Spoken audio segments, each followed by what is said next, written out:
Hello, everybody, and welcome to a special edition of Final Approach to Game Day. I am Collin Bestor. Below me is Christopher Saul, and Heath Rominger will be joining us. Hopefully, his computer doesn't want to work with him, but that's okay. He'll be on shortly. But welcome to the Emerald Coast Elite Award Show, the first annual Emerald Coast Elite Award Show, Christopher. I am so happy. Heath is hopefully here. Hopefully. Is that him? It's him, but he's frozen. It is frozen, and if you see behind him, that is a meme joke. That is an A-10 that has been converted to naval activity. As you see, there are pontoon boats, actually pontoon floats on it. But, fly Navy, go Navy, beat Army, as always. But we're actually talking about high school football today. We actually have thousands of votes have been casted from over a month period, Christopher. We have tabulated the results, and we have numerous awards to give away today. Now, we also have plaques to give away, but unfortunately it is exam week in Okaloosa and Walton County as we're entering the Christmas holidays. So we will give those out to the award winners after we get back. It's almost like school is about learning, Collin. I don't know how I feel about that. I don't know how I feel about it either, but, because, for 3 months out of the year, all we talk about is football. All we care about is high school football. And we have awards to give away, like Best Concession Stand, Best Band and Atmosphere, Head Coach of the Year nominees, your Defensive Player of the Year, and your Offensive Player of the Year, Christopher. But we'll start with an award that no one here voted on. It was just me, and it was the Best Concession Stand of 2025. Now, going into a high school football season, you have the band, you have your friends, but, you like to have a nice meal, a nice drink, maybe a hot dog or so. And trust me, I've ate a bunch of hot dogs, glizzies, as they would say, the kids call them.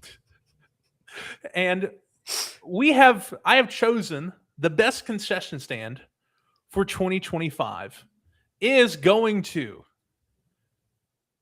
the Niceville Eagles. A perfect hot dog. 9.3 on the Collin hot dog ranking meter. Milton was also in the running. The Gulf Breeze Dolphins were also in the running. Pine Forest was also in the running. And Choctaw was also a top five finisher as well. Niceville took the spot due to their price and freshness. All dogs had mustard as God intended. Ketchup was not allowed during this, and all of them were consumed and purchased at halftime. Now, next year, the hot dogs did cause a little controversy, Christopher, as all these schools have these extravagant menu items that make their experience unique. Like Milton has shish kebabs, Niceville has Brozini's pizza.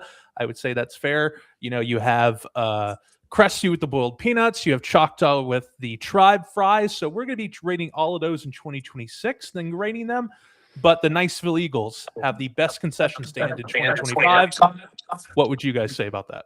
I would 127,000% agree that the Niceville Eagles concession stand and the Eagle Pride Band are undefeated once again when it comes to the Glizzy, the old standby of the ballpark.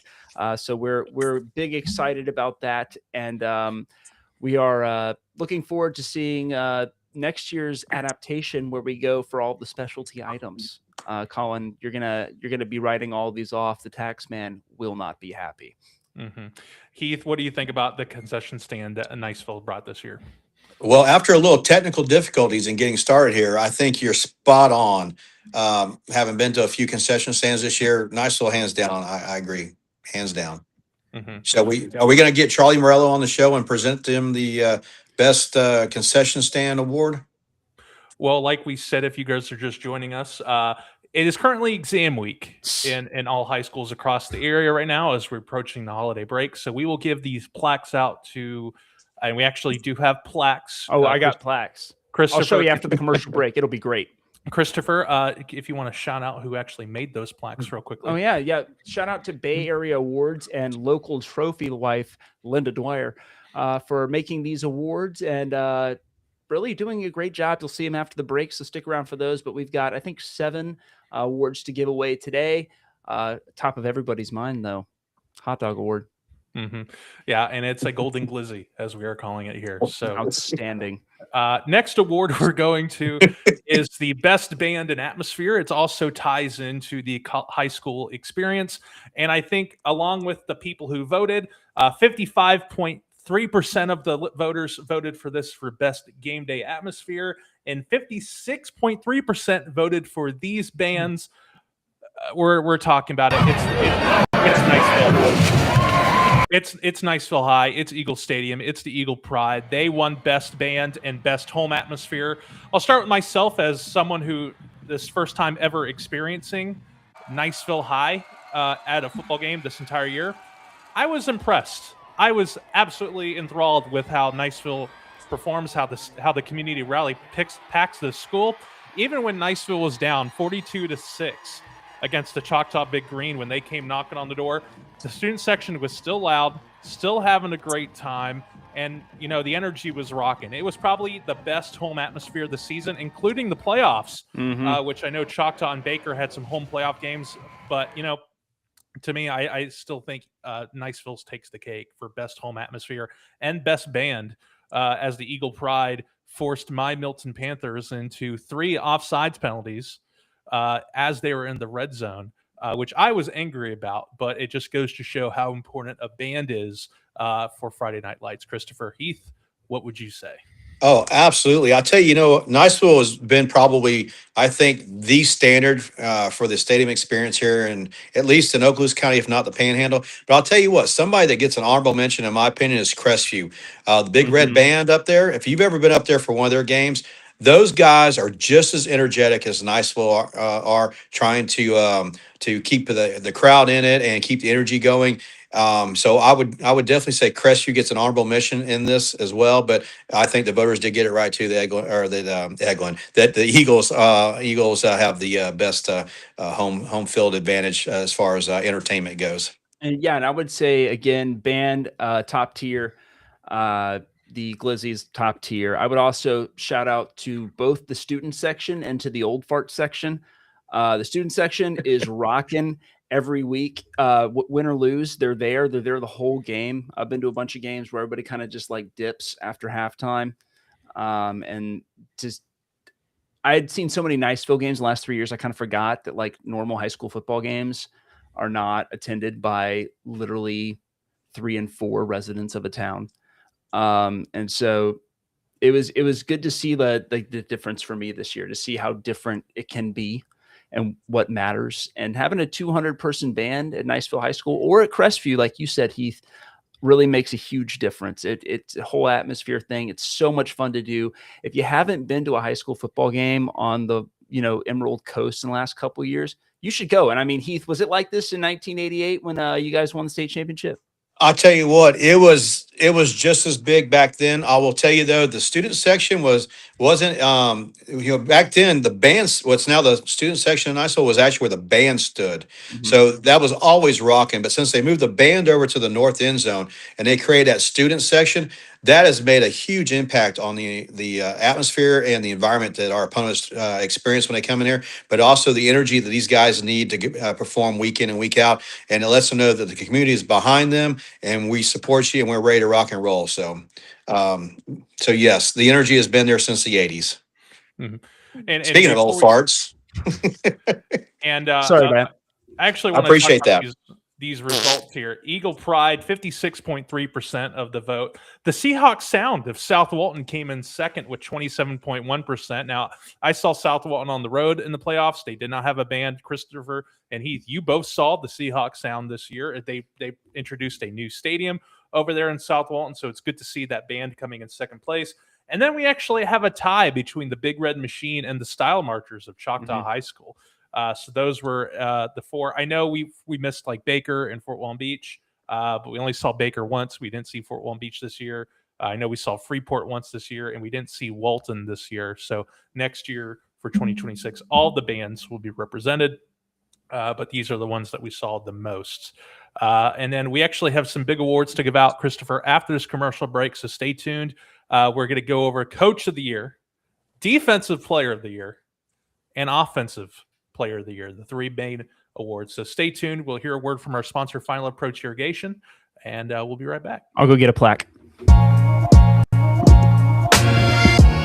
You know your lawn's looking a little bit janky. All those busted up sprinkler heads, dead patches.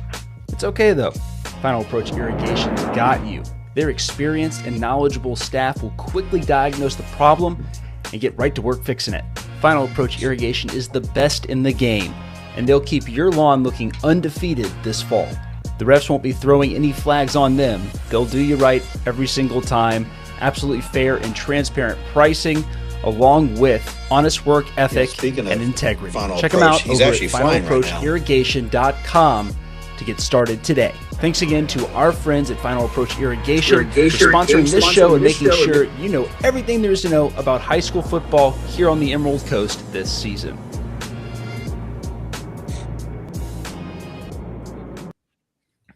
And we want to thank Hunter Brock of Final Approach Irrigation. Thank you also, Heath, for being here. Thank you. For being here. For sponsoring us all season long. We hope to bring him back in 2026 as well. Currently, right now, he is somewhere above Northwest Florida flying his planes. So be safe. I guess don't fly and be on your phone at the same time. I don't know how that works. I feel like that's just good policy. Yeah, I feel like. Well, I was going to say, what an appropriate commercial for him, because he's probably making final approaches right now. You know, he's an instructor pilot. Yeah. And he's taken, a matter of fact, I heard this is his first student he's taken up tonight. Mm-hmm. So, how do you do this for the student? Maybe you have good. Yeah, good luck. Good luck, buddy. But I'm sure he's in good hands. But speaking of final approaches, I got to give it 100 though. What a great company name. And to elevate for I think it's been a great sponsor for this particular show. Final Approach to game night here on the Panhandle. I hope he does this next year and sponsor. I think it just has a great ring to it. So, right on. Well, guys, I have one of our commemorative plaques. You can only see the back of it. Would you like to see the front of it? Yes. Please. Who is So it, Christopher? This is the Eagle Prides Award that we'll be giving them in January. But check that puppy out. How attractive is that? How nice will that look on a wall? That's good look. I mean, nice. the colors there, the MBN is just. I tell you, I see you on billboards all over the place now. Look at that. Yeah. I mean, look, the thing is, like, some schools, like Eagle Pride, could have a chance to be like banners every single year. Yeah. And then, let's just say one year we switch it up and then we do an editorial vote and we just not give it to them one year. I mean, that could be. You got to. Are you trying to start a riot? The school is like a quarter mile that way. They'll come for me. Yeah, but the school's not in session. You're fine. All right. But jokes aside, these are the three big nominees, three big awards for the 2025 football season. We will start with Coach of the Year. We have 4 finalists. We have Baker coach Matt Brunson, who had a great season overall, 10-0 through the regular season, made it to the rural regional finals. However, they lost to Chiefland 49-19. Crestview head coach Thomas Grant started the season 0-2, picked up their first win week 4 against the Niceville Eagles in a dramatic comeback victory. They won the last 5 games of the regular season, finishing 6-3, advancing to the 6A Region 1 playoffs. However, they lost to Mandarin in the first round.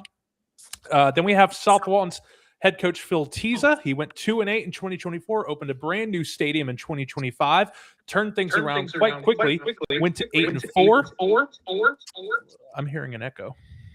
I got it. Okay. Knock it out. Sorry.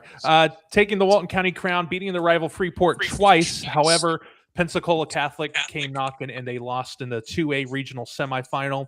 And then we have Choctaw head coach Frank Beasley, who is the leader of probably one of the most dominant defenses in Northwest Florida, who has seen in a very long time. The Big Green Machine led to a 91 regular season record. They beat Booker T. Washington, Columbia, and St. Augustine in the playoffs. They made it to the 4A Final Four. However, they lost to the eventual state champions and defending state champions, American Heritage, in the first round of the Final Four. Head coach Frank Beasley. Who do you guys think, all these nominees, all of these guys were probably up there to rightfully so to be nominated for this award? Was there any coach's performance that stood out to you this year? Well, I'll tell you what, there's actually 3 that really come to mind right there. Tell you, Matt Brunson's always had a tradition of winning. Frank Beasley, what an amazing job he's done with Choctaw. But I think one is the South Walton with Phil Tiso was kind of a Cinderella story, to say the least. But to take that program and do what he did with it, very impressive. So every one of these coaches are deserving of it. Coach Grant, we saw last year he didn't really have a great season. This year, it seemed like he started getting some, the clicking on all cylinders a little bit. I mean, obviously the win to Niceville at Niceville, with a huge come from behind to win that. If that doesn't give you a good boost in your program for the kids and the morale, I don't know what does. And then he carried on the rest of the season to have a successful season. So I think all these are really great candidates. If you had to ask me which one I was most impressed with, I'll tell you, Choctaw and South Walton really kind of, I have to flip a coin right there on those 2. I would say so. I like what you said about Crestview and Thomas Grant. I think at the end of last year, Crestview just had this just rough year. And then they came out, first 2 games of the season, got smacked in the mouth. I mean, they lost bad to Choctaw, 35-0. I remember thinking to myself, like, this is not going to be pretty next week against Niceville at that Crestview game. And they came out there, and the first half of the Niceville game was awful. It was bad, right? But then something happened in that locker room at halftime. And I mean, it takes a tough leadership team to right a ship when it's been that rough for that many weeks in a row. So shout out to Thomas Grant for righting the ship. I mean, they looked like a juggernaut there at the end of the year. They looked really, really good. They looked like a solid football team, and I was frankly not expecting that. And so I think Thomas Grant deserves a lot of accolades there. Phil Tiza, making the most out of a really strong home schedule, using a lot of different tools there on the offense, a very good defense as well, which is not something I was initially expecting out of South Walton. But that South Walton defense, Connor Rooney, one of the nominees for Defensive Player of the Year, had fantastic game after fantastic game, took down rivals Freeport with 2 pick sixes. So the defensive staff over there definitely, they deserve some mention as well. But to me, Frank Beasley is the coach of the year. To take that team from where they were when he showed up 4 years ago, from I think it was 1-8 in 2020, use the kids there, right? Had Cole Tab on there, who just happened to be moving up from prior to that year. And then has had a team built around him, has a staff built around him. Shout out to defensive coordinator Terrence Brooks, who has led what I think is probably the best defensive squad in the Panhandle over the last 5 years. I mean, they were just fantastic. and the Alloway brothers on there, also nominees for Defensive Player of the Year. Those guys put in work. One's going to Jacksonville State, one's going to Liberty. So to me, Beasley had a lot to work with, and Beasley did a lot. So for me, too much is given, much is tested, and he showed up. So for me, it's Frank Beasley. Yeah, I would agree. It has to probably be Frank Beasley now. I would say for Matt Brunson coming back to Baker, where he made his name. I know he went to Op and then he came back to go 10-0 with any squad, regardless of where you are. I think speaks matters to where your team actually is. He brought in Riley Renfro. You had Justice Baldwin, who also came with him from Op to Baker, and I mean, possibly one of the best offenses in the area. I mean, they were running through people, whereas Choctaw was holding people defensively. Baker was just offensively powering through people all the way to the playoffs. For Thomas Grant, I mean, the whole season could have, I think, been different if they won one of the first two games. They would have had a higher seed in the 6A playoffs. Mind you, week 1 they lost to Milton in overtime by a point. Mm-hmm. I mean, that could have changed the entire trajectory of the season. For Phil Tiza, 8-4, great season overall. I think taking the Walton County crown, beating a rival Freeport twice, as much as our friendly SRO at Freeport may hate us for saying this, but that's still an impressive feat. And for them to say that we beat you twice in 1 year, it's probably good to have that. Well, that Freeport South Walton game in 2026 is probably going to be one of the more entertaining matchups of the year. I agree. But I mean, what Frank Beasley has done, what Terrence Brooks has done over at Choctaw, going basically meeting every expectation that we had. We thought Choctaw was going to be good. You were all looking towards St. Augustine at the end of the year, thinking, could they get over that hump? They did. They made it to the Final Four, albeit it was a cold and rainy night at Joe Etheridge Stadium, and American Heritage came knocking on the door. But I mean, they were the defending state champion anyway. But this award actually ties in 2 awards as Coach of the Year and Road Team of the Year, which with over 33.3% for Best Coach, and for Road Team, 40% of you voted. I mean, it's sorry, it's Choctaw High School. It's Choctaw. It's Choctaw. Well, we took footage here from their game against South Walton, which I think was probably the second toughest regular season game for the Choctaw all year, outside of their Week 10 game against Enterprise. I mean, if you think about it, South Walton was the only one who scored on them until the Enterprise game, really not in garbage time. It was the first touchdown they gave up that wasn't in like the fourth quarter. South Walton actually came to play. Phil Tiza did a great job coaching, but I mean, these guys looked like the 2000 Miami Dolphins all season long. That defense kept them in games. That defense put people away. And for what Frank Beasley loses in 2025 with some great players moving on to college, it looks like there's even better players in 2026 moving up. So this Choctaw run that we're seeing with Frank Beasley and Terrence Brooks may continue for a couple more seasons to come. Look at that. Good flip. That was a good flip. You had some great footage. I wanted to use the drone footage that you took earlier this season because, I mean, that's one of the best stadiums. I think with Niceville had LED lighting, how lit that place would be. But we're moving on to the heavy hitters awards. We'll start with the defensive players of the year. We only have one defensive back. We'll start with him, Tristan Powell from Walton High. This Walton defense, statistically, as their record may not show it, but was one of the best defenses all season long. 21 tackles, 6 assisted. He had 4 interceptions. He led Northwest Florida, Okaloosa, and Walton County in interceptions. That's why he's on this list. Defensive lineman Kavion Adams, 19 tackles, 37 assists, 14 of those for loss, 9.5 sacks, and caused 1 fumble. Then we'll go with the Alloway brothers. We'll start with Mario, 21 tackles, 29 assisted, 16 tackles for loss, 11 sacks, 2 fumble recoveries. And his brother Ellis at 36 tackles, 44 assists, 22 of them for loss, 11 sacks, 1 fumble recovery. We'll move over to Niceville with Harper Campbell, 76 tackles, 33 assisted. He led the Niceville Eagles in tackles all season long. 17 and a half of those went for a loss. He had 4.5 sacks and 1 fumble recovery. And we go to South Walton for Connor Rooney, 25 assists, so 25 tackles, 75 assisted, It gets longer, trust me.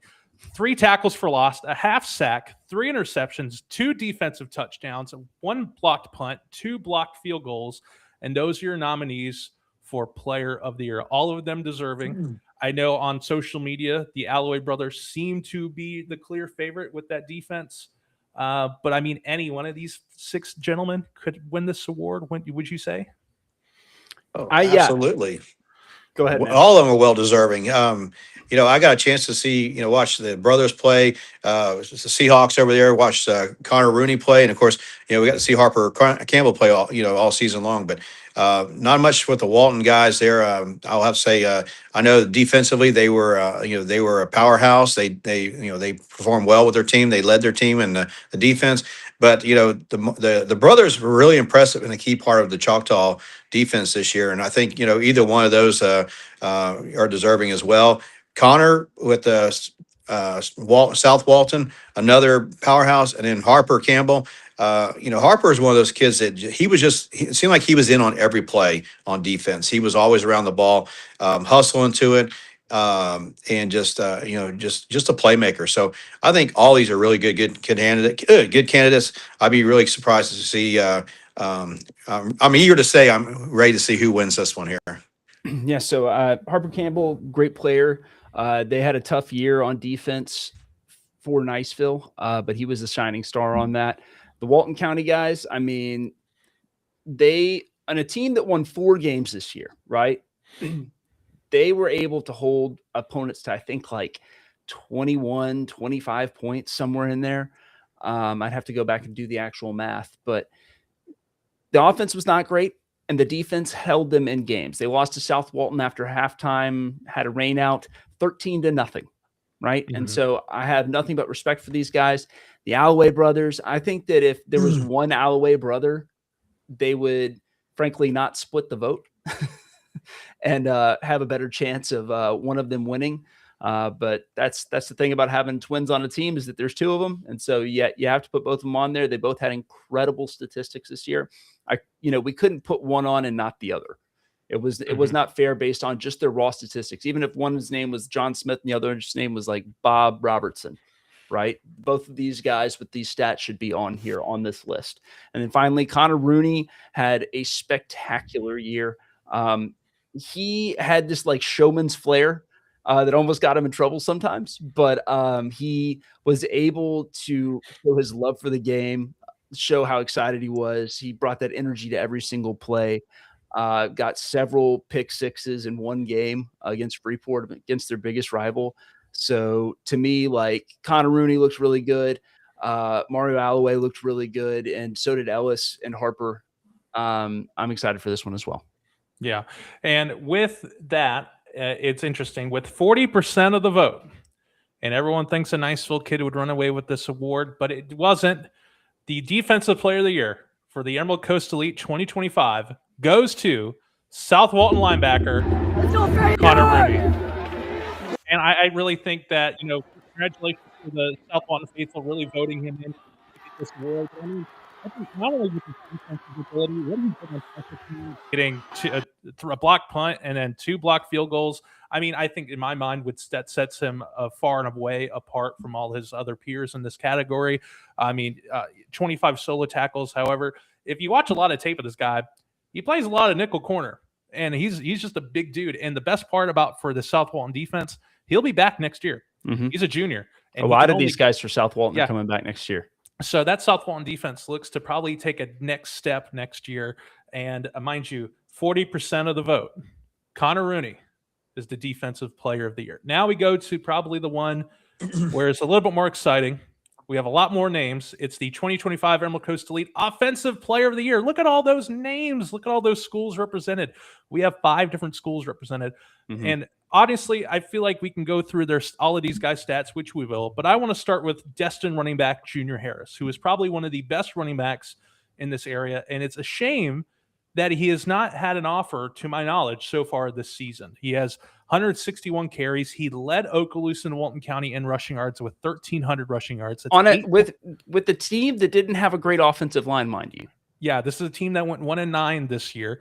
8.3 yards per carry, 133.2 yards per game, 12 touchdowns. He also had 13 catches for 162 yards.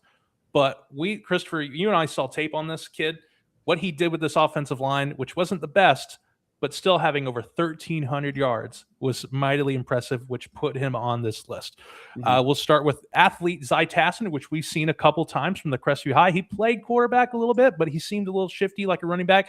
He completed 47.6% of his passes for over 700 yards. He did have 6 passing touchdowns, although he had 1 interception. But most of his yards came on the ground, 89 carries, 590 yards, 6.6 yards per carry. Then we go to the Baker trio with Justice Baldwin, Riley Renfro, and Wyatt Strait, who are just absolutely running through people this year. Justice Baldwin was the only true quarterback on the Offensive Player of the Year award list. He had 2,000 passing yards, 25 touchdowns, 5 interceptions, completed 58.7% of his throws. Riley Renfro was one of 2 wide receivers in Okaloosa, Walton County to gain over 1,000 receiving yards this year. He had 46 catches. That's 24.6 yards per catch. You also had Wyatt Strait, 101 carries, 740 yards, 7.3 yards per carry, 13 touchdowns. And then we get to Freeport's Julius Miles. He signed with, correct me if I'm wrong, he signed with James Louisville. Sorry. He will be causing us problems in the ACC in 2026. He was Okaloosa and Walton County's leading receiver with 1,176 yards on 62 catches. That's 19 yards per catch, 117.6 yards per game, and 12 touchdowns. Then we go to the Niceville duo of Robert Oliver. He will be going to West Virginia. He had 51 catches, 918 yards, 11 touchdowns. And then running back Jacoby Gilliard, who was his freshman year, 223 carries, 1,211 yards. That's 5.4 yards per carry, 110 yards per game, 14 rushing touchdowns, 22 carries, 350 yards, 15.9 yards per carry, and 4 receiving touchdowns. Guys, all 8 of these guys, 9 of these young men deserve to be on this Offensive Player of the Year list. If you gave it to me and said I had to choose one of these 9, I would have chosen running back Junior Harris from Destin. Probably he did more with less. But you 2 are Niceville homers, so I'm assuming that you would probably go with someone else. Make a case for any of these guys to deserve Offensive Player of the Year. I'll go first. I agree with you. I think Junior Harris is the best overall player on here. Who's the most impressive player on here? Jacoby Gilliard. Not a question. A freshman putting up those kind of numbers doesn't happen. And so when it does, you kind of stand there in awe. So I think he has a very solid case to be the Offensive Player of the Year. I think that Junior Harris, like you said, did more with less. I watched him run. The guy is he likes survive runs, but also gets 45 yards on a carry. And so I think that's a wonderful talent. I hope he walks on somewhere, plays some D2 ball, does something like that, because he has a lot of talent to work with. And then I thought Grant Gilmore was pretty good. I excited to see what he does. He's a senior this year. So going forward, not sure exactly how that's going to work out, but rooting for him. And then, yeah, I mean, Julius Miles has name recognition. He has a big signing. But for me, it's Junior Harris. Heath? Well, I tell you, no, this is exciting. I like the combination there, running back and quarterback at Baker. Didn't get to watch, but a little bit of one of their games, and I was really impressed with those guys, and they're of course well deserving in their nomination for this Offensive Player of the Year. And then having to watch Grant Gilmore too play against Freeport, as well as watching Julius Miles. I'll tell you, I was more impressed with Grant Gilmore than I was Julius Miles. Although 2 talented individuals, I really like the energy of Grant Gilmore. And I agree with you on the Junior Harris, somebody who probably didn't get near the recognition for their performance, well deserving of it. And you kind of wonder, what's the missing key there to why he's not getting looked at. Crestview, again, here's an amazing athlete right there with Zayatizan. Really impressive watching him play against Niceville, and so well deserving as well. And then, of course, Jacoby Gilliard and the Robert Oliver duo. I'll tell you, when those two were clicking, Niceville was on fire. And both these kids are definitely well deserving. If Jacoby pulls this off as a freshman, I mean, gives him 3 more years to obviously improve. So I'm really kind of curious to see what the I'll have to voters. pre-make the plaques. Yeah, I'm really curious to see what the voters have to say on Offensive Player of the Year. Well, Drum it's roll. interesting. Well, I just want to say something because there's one player who's not on here, and we had 2 Niceville guys. I know the third is Deegan McCoy, who obviously, there's so many good offensive performances this year. And I had to put the cutoff somewhere. Yeah, and I mean Max Roche, but I mean if he didn't get hurt midway through the season, he Totally probably could have different, been yeah. on this list. Like there is so much good offensive talent, and I mean if Christopher and I had to discuss about. Because we covered a lot of teams this year. We saw pace running back Mikael Williams absolutely run through people this year. I saw him personally. Actually, no, I didn't see him run through Crestview. I saw him personally kill a man. I saw Tag Strickenberger, which, by the way, great name. But Mikael Williams will be back next year. And if you're a Niceville guy, look out for this dude because he will be running through. Go watch that film. It's incredible. This Eagles defense has a lot to stop next year with Mikael Williams knocking on the door. And Deegan McCoy, I think he has great potential. I think he looks like a D1 guy, but, time will tell. But I think he has the arm and I think he has the mobility to do it. But, I mean, and no one wants to hear me talk anymore. They want to hear the results. And can you believe it? With 48% of the vote, nearly half of 1,300 votes cast, the Offensive Player of the Year, Niceville running back, Jacoby Gilliard. Woo! I mean, what he did as a freshman, I believe, with 1,200 yards, 223 carries, this guy is an absolute stud. His real coming out party for me was against Pine Forest when it seemed the coaching staff just decided to give him the ball every single play of that last drive of the game, really put the dagger in the Pine Forest Eagles. And to see what this guy does in the future is going to be really fascinating to watch. I mean, he already has 2 offers from college programs after his freshman year. FSU, Division I college programs. Yeah, FSU and South Florida, I believe, already have given him offers. And to see, and I talked to his dad, he said he wants to go to Ohio State. I don't think they need the help. I think he needs to go to SMU or Virginia Tech. But we'll get him there. Look, hey, SMU provides a great education. It's a wonderful town, and everybody's just real nice. Yeah, and I hear you get Trans Ams. That's just what I've been told, though. Yeah, but Chris, is that what you drove while you were there? You better believe it. It was a gold Trans Am. I was also the starting running back. But what he's done as a freshman, he was also Mid-Bay News, I think, freshman of the year. He was the midseason freshman of the year. Mm-hmm. He was the midseason. He was one of the midseason players of the year as well that we did. But I think that award went to Julius Miles. But I mean, this kid is amazing. And talking to his dad, he's going to get bigger. He's going to put on more weight, and he's already fast. And he's like 5'5", 100. He doesn't even have a learner's permit. Yeah, he Can can't talk drive about that for a minute, but he can run people over. Like, yeah. I mean, he doesn't have to drive. He runs so well. He's got a bulldozer permit. Yeah, I'll tell you what. Look at him go. Golly. I mean, that catch against Mosley, I think, really was one of the more impressive plays of the year this year. I mean, when I was making this highlight package, there was so many plays that we have of Jacoby this year, and I can't really pick all of them because we'd be here all day.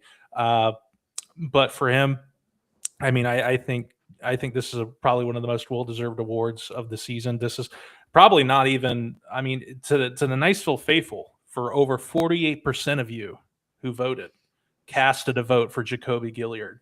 Coming in second was wide receiver Grant Gilmore from South Walton, followed by Junior Harris in the top 3. So, like, his performance is still recognized as he was still one of the best wide receivers or best offensive players of the year. But I mean, we had Robert Oliver getting 2% of the vote. You had Julius Miles getting 2% of the vote. Justice Baldwin got 8% of the vote. Riley Renfro got 2% of the vote, and Wyatt Straight got 4% of the vote. But and Zy Tassin got 6%. But I can't believe almost out of 50% of people. I've never seen an individual get that much of the vote share. It just goes to show that the Niceville faithful really showed out for Jacoby Gilliard. And we can't wait to give him his plaque. I mean, I hope to give him 3 more by the end of the year. Say what you want about Mid-Bay News. We make a good plaque. All right. Yeah. Yeah, it's definitely saying. it's like almost Grammy, Oscar award winning type plaque. It's a top tier plaque. Haters Yeah. are going to say it's not, but it's a top tier plaque. I've said this for years. Well designed. Well designed. I agree. Yes. Wow. Somebody give that guy a contract. Well, I know You gonna up my pay? you guys get paid. What? What? Wow. But I mean, this is the last, I guess, football show of 2025. So I guess I know Hunter Brock can't be here because he's currently flying over Northwest Florida somewhere. But if you had like one thought, one little thing to wrap up 2025 to look forward to in 2026, what would that be? Oh, I got a good one. You go first, Heath. Oh, I go first. I tell you what, I tell you, because I grew up in this community, I lived it, I live in it, and I thrive on the energy that this community and all of the community here in Okaloosa County and the Panhandle put into the sports and athletic programs here in the high school level, as well as, and some of the lower tiers. But the energy that goes into Friday Night Lights in these communities, whether you're a Choctaw, you're a Niceville, you're a Crestview and stuff, the energy in that just says a lot about how much community support we really have here. And to see how well we travel compared to how the other teams travel, this is why I live in Niceville. This is why I live in the Panhandle. I've lived in big cities, from San Diego to Jacksonville. But I tell you what, there's nothing like living in a community where you feel the energy day in and day out, and then it's highlighted on a Friday night around these athletes coming together and having a stadium just full of energy, band, enthusiasm, and love for where we live. So I mean, I look forward to that next year. For me, I am looking the most forward to seeing Richard Morgan next year. I didn't think that would be a thing that I would say. I didn't know what happened when he got hired. I thought there were a lot of local candidates, but he has proven himself to be the guy.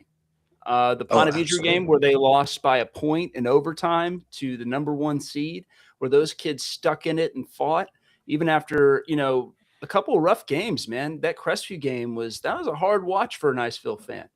Yeah.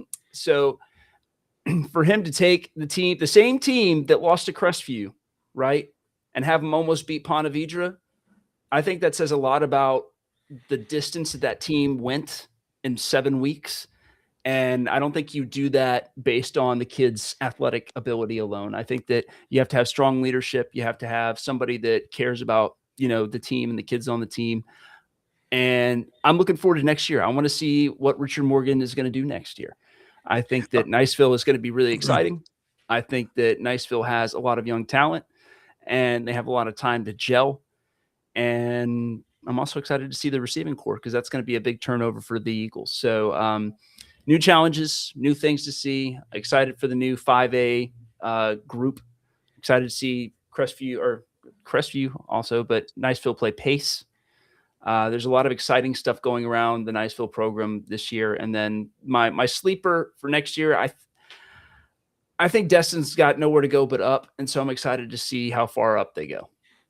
As they enter 2A and 2A. And I feel like, I would say my thoughts are on this redistricting thing, in which you can find Christopher's reactions to the redistricting by the FHSA on midbaynews.com.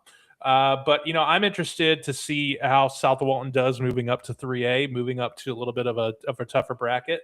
I mean, if you look at them right now, I mean, depending on how Pine Forest comes back, and Bay and West Florida Tech and South Walton, that's a pretty good district right there. It's probably going to be one of the most competitive. And then you move to District 1 4A, which will be honestly very top heavy, with Choctaw and Milton at the top. And then you have Escambia and I'd say Washington probably mid-pack. And then you have Fort Walton Beach and Gulf Breeze fighting for last place. And then unfortunately what we won't see next year is a Niceville Mosley rematch in 2026. Those games have been some of the most entertaining games for the past couple of years. And we probably won't see a third match in that game, which is kind of sad, because Niceville got over one. Mosley got beat Niceville at home in double overtime. Actually, beat him at Eagle Stadium in double OT. We're not going to get the trilogy in this matchup, but I think District 1-5A, Christopher. I mean, to see Niceville, whenever that game is going to be, that is probably going to be a game of the year potential. Niceville versus Pace, and you'll really see where Niceville's at when they play Mikhail Williams and tag Strickenberger, who is the best name in high school football at this time. But man, what a great season! I got to say, shout out to the Milton Panthers as well, going 0-10, probably the most improved team in all of Northwest Florida, going 0-10 and then going 7-4 the year in 2025. So big things out of that group as well. But I guess this is it for our high school football season for the 2025 season. It's kind of weird. It's over. I know, it's exciting. Now, Collin, when you and I can renegotiate our contract for next year for hosting the show. And now that it's become more popular. I'm an employee. I do what Christopher tells me to do. Collin, you're not negotiating anything. Heath, I mean, we're over at South Walton and guys are coming out of the woodwork going, "Oh man, we love your show. We love you guys." And we're like, I'm sitting there and looking at Chris going, well, I need a pay raise. I need some endorsements here, Yeah. Well, we'll get you an NIL deal, Heath. Don't worry.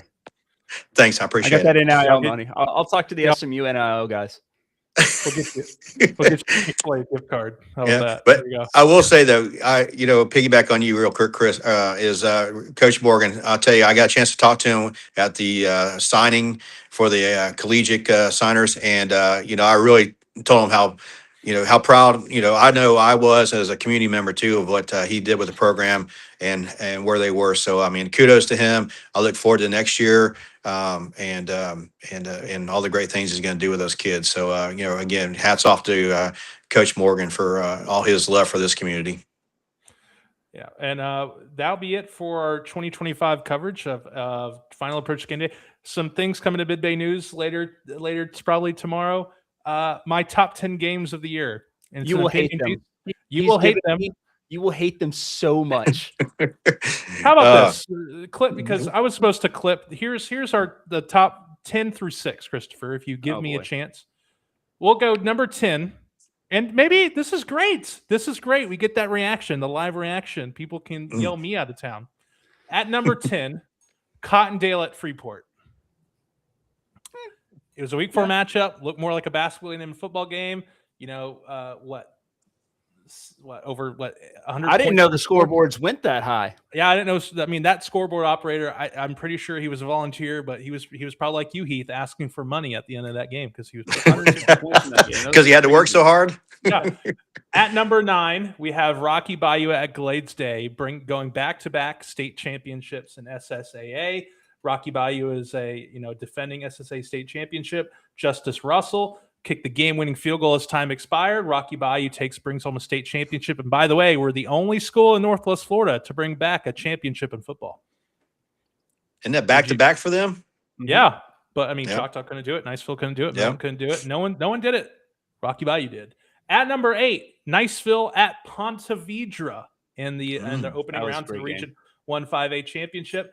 Number 7, Enterprise at Choctaw. Number 6, Choctaw at St. Augustine. That just goes to show you what games are at the top of this leaderboard. You will never guess number 1. He's told me number 1, and you'll never guess it. No, you'll never guess it. Nope, you'll never guess it. Niceville Mosley. No, it personally offended me. It's not.